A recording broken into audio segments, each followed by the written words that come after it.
কালেমার রাজ কায়েম করতে ৩১৩ জন মুসলমান যথেষ্ট পৃথিবীতে। মানুষকে ভালোবাসা দিয়ে যা করা যায়, শাসন করে তা করা যায়।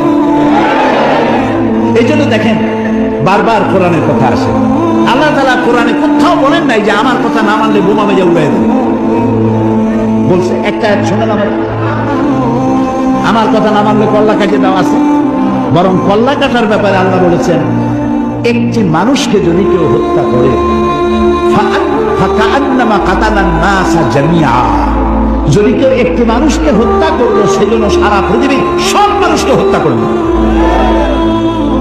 যদি কেউ একটা মানুষকে বাঁচায় দেয় সেজন্য সারা পৃথিবীর সব মানুষ বাঁচায় দেবে। এইটা হলো কোরআন। এটা কি?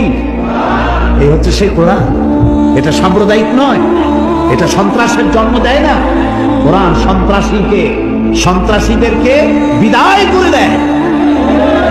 এখানে সাম্প্রদায়িকতার কোনো জায়গা নাই। নবী করিম সাল্লাল্লাহু আলাইহি সাল্লাম মদিনায় প্রবেশ করে সর্বপ্রথম ইসলামের চরম দুশমন ইহুদিদের সাথে এগ্রিমেন্ট করেছিলেন, চুক্তি করেছিলেন। এটা ঐতিহাসিক সত্য না? অথচ ইহুদিদের হাত দিয়ে হাত নবীদের রক্তে রঞ্জিত। বহু নবী তারা জবাব করেছে। জাকারিয়া আলাইহিস সালামকে করাত দিয়ে চিরে বিগর্বিত করেছে ইহুদিরা।